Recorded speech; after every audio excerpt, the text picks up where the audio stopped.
오늘의 주제는요, 등산 동호회에 나가면 등산이 끝나고 남녀 회원들끼리 불륜이 이뤄진다라는 게 사실인지에 대해서 좀 이야기를 해드리려고 합니다. 오늘 이렇게 촬영을 하고 있는데 비가 오고 있네요. 자, 등산 동호회, 우리가 등산을 하는 목적은 사실은 가면은 대자연의 정말 좋은 기운을 느낄 수가 있기 때문에 마음도 안정이 되면서 그런 산을 좋아하시는 많은 분들이 함께 같이 즐기자는 목적으로 만들어진 게 등산 동호회고, 근데 이제 등산을 하게 될 때 좀 남성 회원도 있고 여성 회원도 있는데 이제 올라갈 때 좀 난 코스들이 있잖아요. 그럴 때 이제 남성 회원들이 여성 회원들의 뭐 손을 좀 잡아주기도 한다든지 뭐 짐을 들어주기도 한다든지, 또 등산이 끝나고 내려오면서 그냥 헤어지는 게 아니라 또 함께 회식 자리도 가지고 술도 조금 먹다 보면은 또 이제 남녀 회원들끼리의 또 그런 사적인 어떤 감정이 또 싹쓸 수도 있긴 한데, 사실 대부분의 등산 동호회는 되게 건전할 거예요. 진짜 그런 일이 어지간해서는 사실은 없는, 그런 정말 자연을 사랑하고 운동을 좋아하시는 분들이 모인 건전한 단체인데,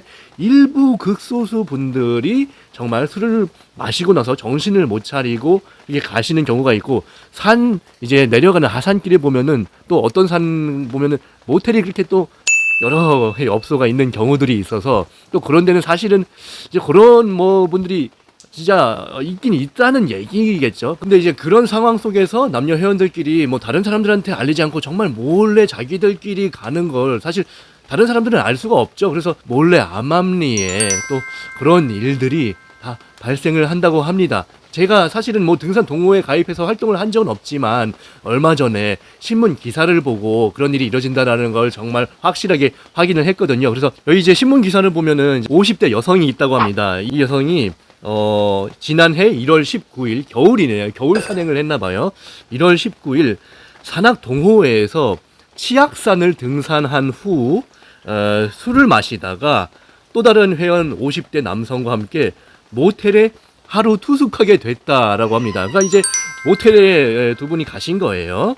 그래서 이제 이 여성분은 모텔에 가고 난 그 다음 날부터 남성에게 보상금을 주지 않으면 신고하겠다, 동호회 밴드에 공개하겠다, 집에 찾아가서 아내와 자식들에게 알리겠다는 취지로 말하면서 이 남성을 협박하기 시작한 것으로 조사가 됐다고 합니다. 그러니까 이제 불륜이 이루어진 거는 확실하고, 거기에서 이제 약간 그런 불순한 목적으로 이제 남성에게 아마 접근을 했나 봐요. 그래서 이에 겁먹은 이 해당 남성은 같은 해 1월 22일, 그러니까 그 일이 있은 후에 3일 후 이 여성분에게 무마의 목적으로 500만 원을 송금을 진짜 했다고 합니다. 그 이후부터 이 여성분은 또 더 큰 금액의 돈을 요구하고 나선 것으로 알려졌는데요. 이 여성분은 남성에게 성범죄 처벌 수위에 대한 내용이 있는 인터넷 블로그 주소를 문자 메시지로 전송하면서 협박을 일삼았고, 성범죄 처벌은 벌금이 최하 1,500만 원이니까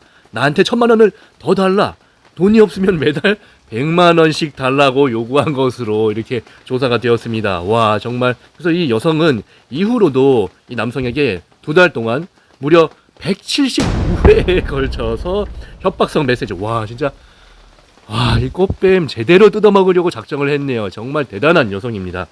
179회에 걸쳐서 협박성 메시지를 계속 보냈고, 같은 해 2월 28일 이 남성을 정말로 2월 말에 강제추행죄 등으로 정식으로 고소를 했습니다. 와, 정말 돈 뜯으려고, 대단한 분이십니다. 그럼에도 이 남성은 이제 자기는 호구를 당하지 않기 위해서 돈을 계속 안 줬대요. 그래서 돈을 주지 않자 이 여성은 같은 해 3월 22일, 그러니까 이제 봄이 되고 3월 말까지 됐는데, 지인 주선으로 다시 이 남성을 만나서 옷을 벗겼다고 인정하고 돈을 주기로 약속했으면 달라고 재차 요구한 것으로 전해줬다고 합니다. 와, 정말 대단한 분이시네요. 그럼에도 이 남성은 이를 거부를 했고요. 그래서 이 여성은 남성의 얼굴에 물을 끼얹고 막걸리 잔을 집어던지며 폭행한 것으로 알려졌습니다. 정말, 와. 그래서 이 판사님은 모텔에 같이 투숙한 사실은 인정이 되나, 그러나 이 남성이 여성을 상대로 성범죄를 저질렀다고는 볼 수 없다. 그러니까 이제 같이 모텔은 갔지만 뭐 두 분이 그 안에서 뭘 했는지는 증거가 확실히 없다. 너네 이거 가지고 성범죄 했다라고 우리는 판단할 수 없다라고 판사님이 이렇게 말씀을 하셨다는 얘기고요.